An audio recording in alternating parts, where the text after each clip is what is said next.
me, okay?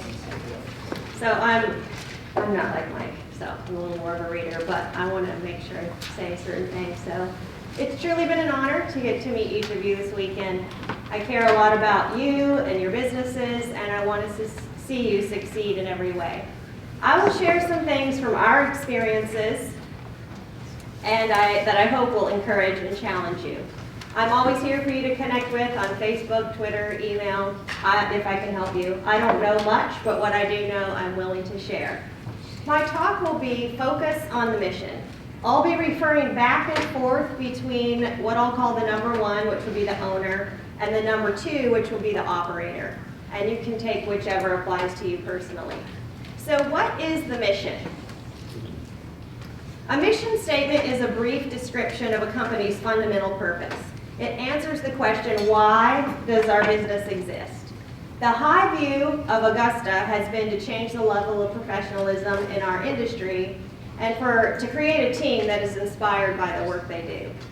But I want to talk more the boots on the ground mission, where you need character to embrace the minutia. The mission being the daily focus when you come to work, the route, the project, and the issues at hand. I want to point us in the direction that it's not about you, it's about the mission.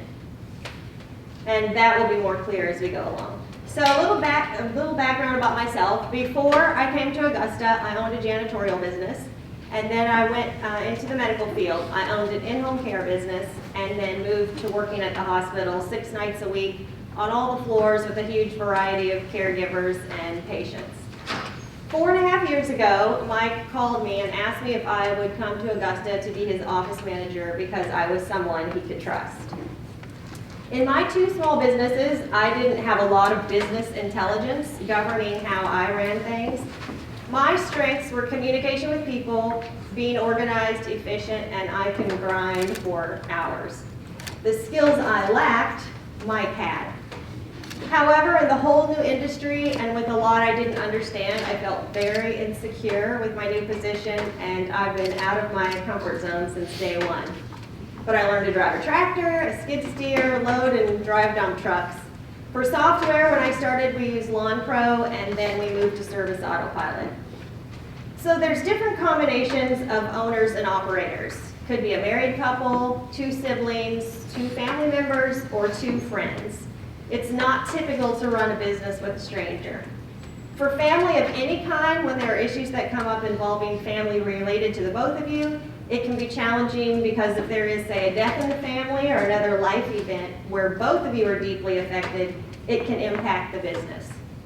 In the life of a business, there are transitions, changes in procedures, customer genre, team members and culture, personal lives of the owner and operator, as well as moving the owner out of the day-to-day. In the beginning of our business relationship, it was Mike and I and 2 crew in the field. We took calls, emails, loaded product, did deliveries, planned and scheduled jobs, just the 2 of us.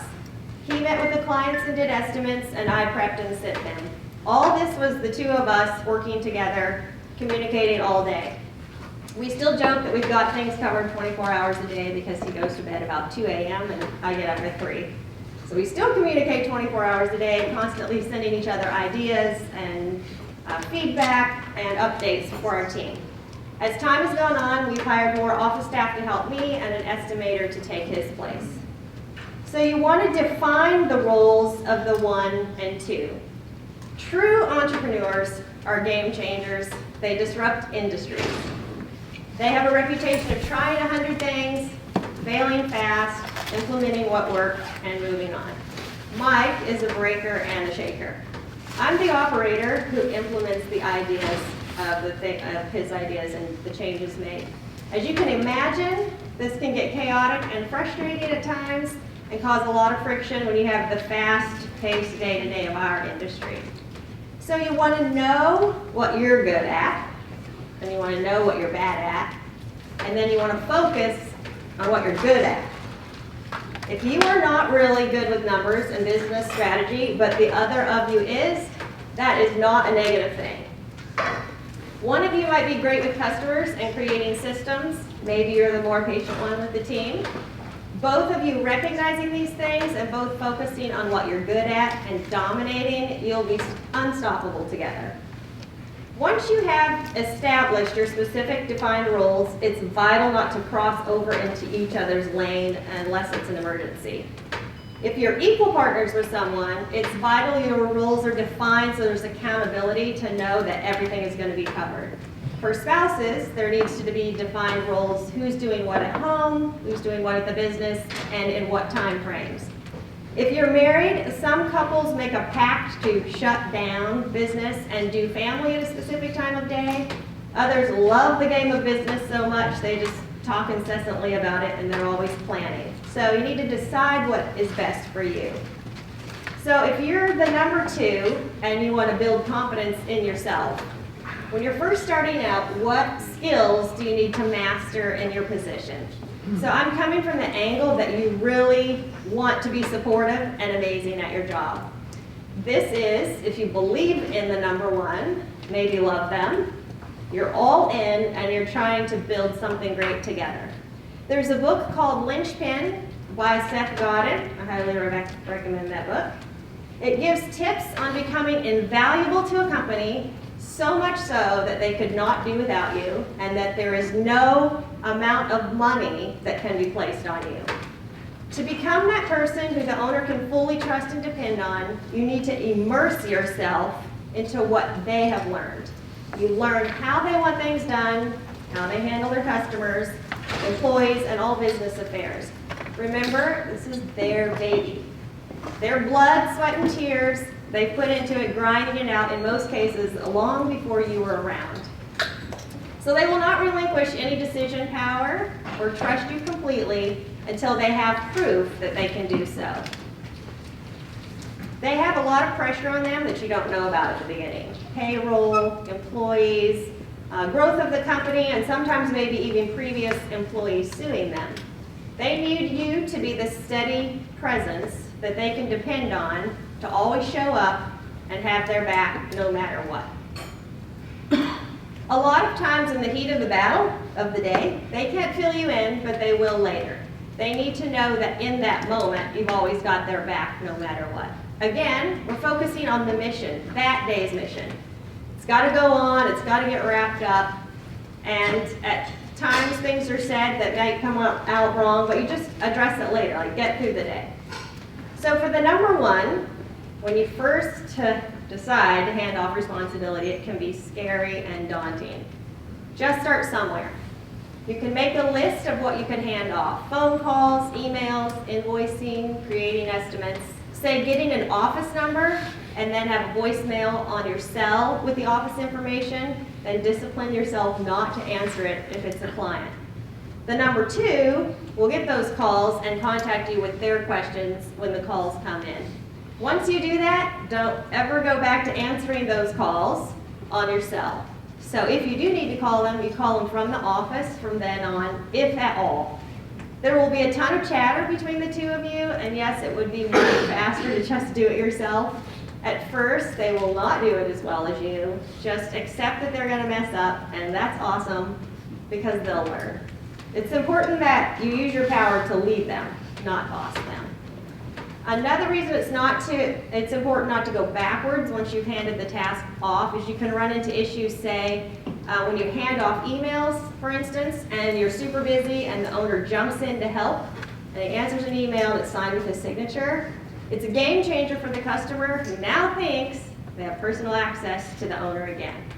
So we ran into that, and we really had to redirect the customer because Mike was just helping out, did a quick email, and he thought, oh yeah, he's watching everything, so he thought he could communicate with him again. So I've taken a greater part of the load at Augusta now, and the transition of Mike's handing off process has been a challenging learning experience for us. In this past year, our goal was to move Mike completely out of the day-to-day operations by the end of 2019, and that's what we've done, like we met that goal. So what we did is we made a list of absolutely everything Mike does, and then we started breaking down who would do this until every task that he does was covered. We did all this before he left, so that when he wasn't there, that all of those things would be covered without, nothing falling through the cracks. So the owner and the operator relationship greatly impacts team culture. So no matter what you discuss, disagree on, argue about in private, no negative vibe or energy should ever exude from the two of you to the team, ever.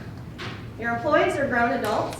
They know and see when there are challenges and things that need to be figured out, and they know you're working it out together. However, they should feel secure in the fact that you are a united front when you come out in front of them. A professional does not let the team down because of their own personal issues. So Mike and I, we're family, and so because different times we've had mutual friends die or be hospitalized, we've taken shifts with ill family members all night and been at work the next day, and our team never knew. The day Mike had his accident, I'm sure you guys listened to a lot of what he says in the PTO. I drove him to the clinic, the ambulance came and took him to the hospital, and I went back to Augusta and did all the projects and the operation of the day with the guys without him being there to help. So when stuff like that happens, they know your family, right? So they still need to feel secure that you're always looking out for their best interest. I want to talk about the other you. There's a person that you bring to the business, and there's a person that goes home. So generally books are written focused on a topic with a specific direction of influence. I recently listened to The Alter Ego by Todd Herman, and he talks about the challenges of being a hardcore entrepreneur at work, in business, but realized that that wasn't the guy his family needed at home. It wasn't working when he brought that personality to his wife and kids. He hung a little bracelet his kids made him right inside the front door of his home.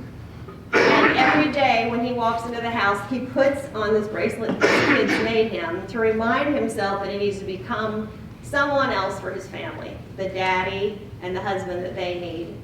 He talks about the author, and the author talks about the soldier and the police officers who change uniforms to bring home a different man who isn't all militant and law and order.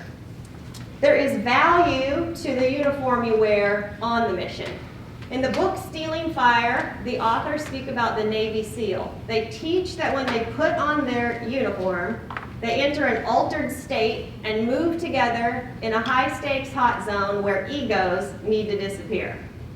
There, they perform in ways not possible alone. They flip a switch and merge with their team. I loved when the Navy SEALs reflected back and they said for them, team thinking and intelligence were multiplied and their fear divided. Legacy, written by James Kerr, is about the New Zealand rugby team, the All Blacks. He speaks about their team jersey. They had a team Bible with language, vocabulary, and team ethos sayings like, leave the jersey in a better place, live for the jersey, die for the jersey, bleed for the jersey. It's an oral culture that applies the same when I put on my Augusta uniform. It helps if you've been up all night with a sick, screaming kid, or have a hangover, or a fight with your significant other. You know that when you put the company uniform on, that you're going to compartmentalize, shut that off, shut yourself off, and put it away. You can wear your issues in your heart, but don't wear them on the sleeve of your business. You're now focused on the mission, not you, your headache, or that you're tired. You become the team. You are all about each other, getting the route or project done, whatever it takes, no man left behind. So I want to be focused on the high vision as well as the team fit of your daily mission when I interview new hires. So every question I ask to an interviewee runs through the filter, will they fit in our culture? I interviewed a gentleman a couple weeks ago, and I listened to his verbiage when he spoke about his previous employer. This guy, he had been wronged at every previous job, which I have no doubt. He had lots of experience, but we did not hire him. He emailed me later to ask why I wouldn't consider him moving forward in the interview process. I rarely respond to these emails in depth, but this guy would have been the perfect fit experience-wise. So I did take the time to respond, mainly because it was December and I had the time. So I'll tell you what I said to him, and you guys can use this too if you want. So good afternoon, person. Sure, I don't mind sharing. It's important to an employer when they interview to hear from the interviewee what value they can and want to bring to the new company, how they can benefit, serve, and integrate with culture. Many employees have difficult and challenging experience in other companies and need to leave. However, if the presentation moves towards how they were wronged, then it's likely they will feel wronged by us as well. We want the focus to be bringing a positive and fresh perspective to a new company with belief that the new company has promise and will bring a lot of reward to you personally and financially. We highly value our people, team, culture, and all work very hard to set aside ourselves for the greater good of the mission we're working on. This is a pretty selfless environment. We feel we would disappoint you as other companies have in the past.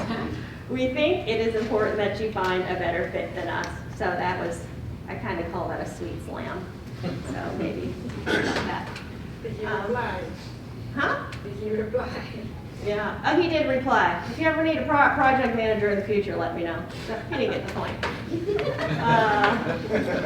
So this may not seem like it fits with the mission, but you'll see how it ties in. So we have a no smoking, no drug policy at Augusta. And I know this seems completely impossible in our industry. I'm right up front with the interviewees, because I understand. So I tell them right away there's going to be a drug test. And I get it if they need their stuff. And then they're pretty open. And they might tell me, yep, I smoke recreational marijuana and did so 2 days ago. So I know he's going to fail, right? So being up front saves us both a lot of time. Before I'm giving him a job offer, I think he's an awesome guy or whatever, and then he fails the drug test. So then they're pretty, open and honest then with me. So being upfront saves you both time. In the day-to-day trenches, it matters huge. With P for P, it makes all the difference. So a clean, high-performing employee is not going to tolerate 6 stops at the gas stations or multiple 15-minute smoke breaks when their pay is directly affected by their coworkers' performance. We had a gentleman come to us. This is the one Mike was referring to earlier. He was highly recommended to us, and I actually called him and asked him to come talk to me for an interview. He smoked though, so that would determine whether he could work for us or not. He had been wanting to stop, and his greatest frustration at his previous company was guys showing up after partying all night and stopping all day for smoke breaks with no consequences. So he's waiting around for them on jobs while they're sitting there, sometimes 30, 45 minutes, he said. So I gave him a good sell on our company. Told him I thought he'd be a great fit with our culture and our team. He had 20 years of experience, and he had a lot of experience with Service Autopilot, so I knew I could use him for a lot of things. So it came down to me saying, I really want to give you a job offer, so talk to your family and weigh things out. I said his hire date would not be for another month, so he could stop, feel horrible, get help from his doctor, and would be feeling a little better by then, and then I would hire him.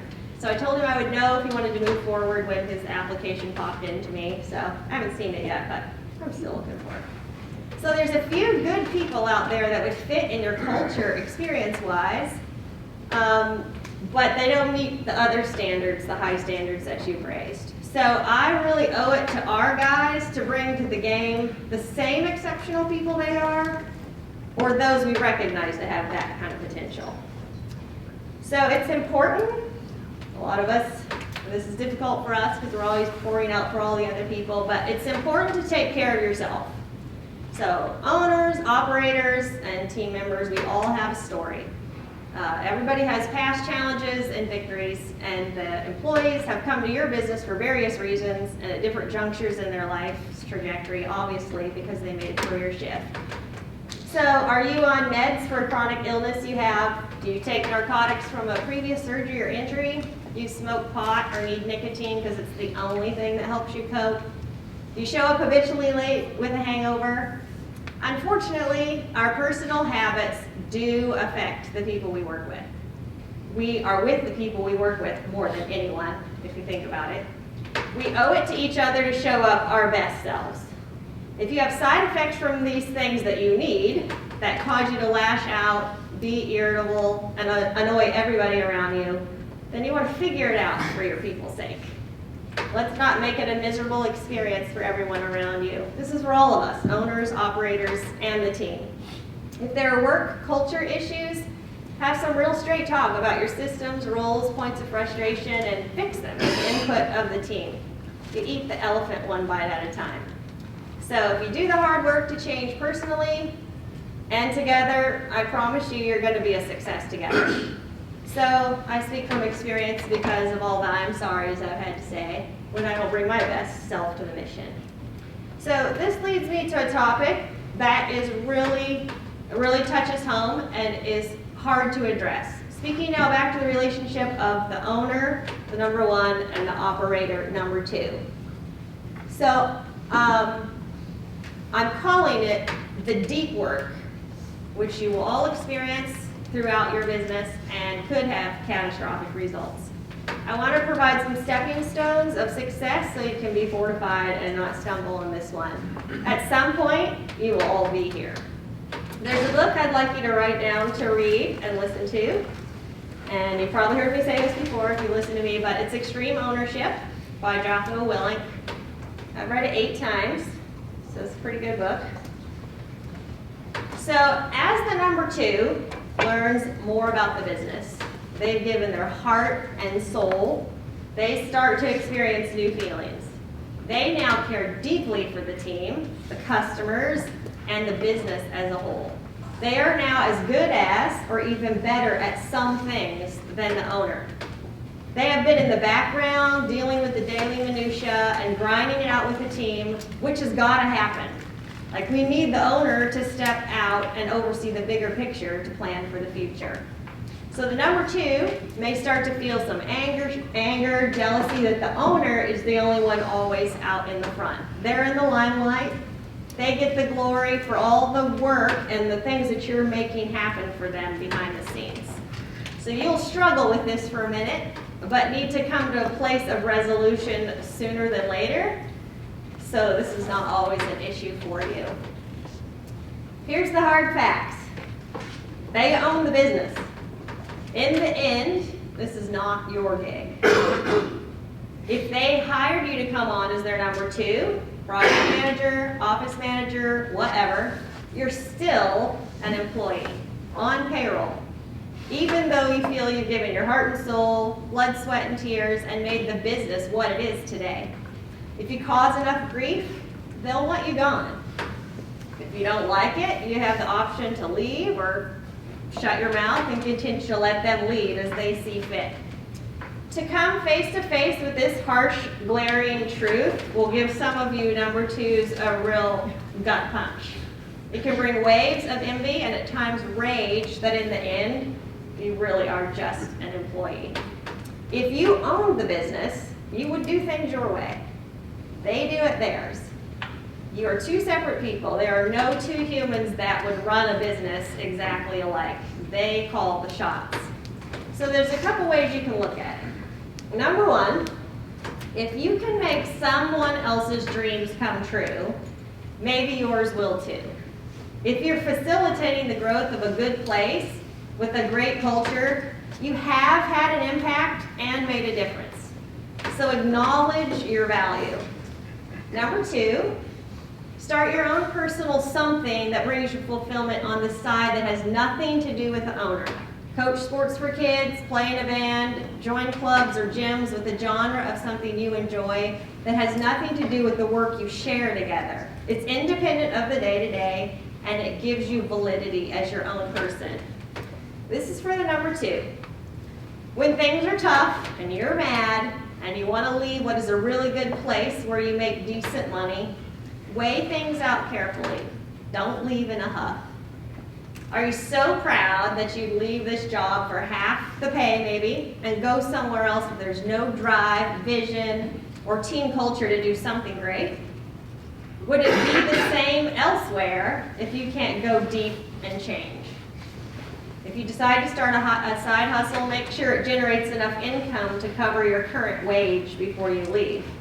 And remember, the grass is not always greener on the other side. No pun intended. So for the owners, the number one, when we get to this place in your business, before you get so mad and frustrated that you want to fire number two for being so mad and frustrated, just try to see where they're coming from. Maybe they feel like they're building your kingdom, working 100 hours a week, they've sacrificed to cover for you, and they still can't meet your expectations. Just stop a minute and acknowledge all that they have been for you. If you need to part ways, end it well together with money or helping them find another job. Or give them incentive to stay. Do you really want to lose all that you built together? So I'm going to just really talk from my heart now. Mike and I have been in these pivotal moments a few times. I've said some awful things. Mike is a saint, handles me well, and always forgives me for messing up. But my behavior has almost made us part ways, and my words could have led to damage that couldn't be repaired. If you're related, you're most likely really similar. This is incredibly awesome on one level because you get each other. It can also be the driving force of your breakups in business because you can't face whatever it is head on and figure it out. So heed my words of caution. Before you say horrible things you don't really mean and can't take back and do something stupid, step back, breathe, and readdress. Keep in mind the business is what it is today because the two of you have been phenomenal together. Focus together on your mission. And that brings me to my conclusion. For us, our mission is you. This is a very fluid and stressful industry. We do so many things in the day's mission, our focus can really get blurry. So let's be engaged and all in. Let's lead with our heart and by our actions. There are no shortcuts to greatness. No one gets anywhere alone. Together, let's change the level of professionalism in our industry, be relentless in our pursuit to change, and stay focused on the mission. Thank you.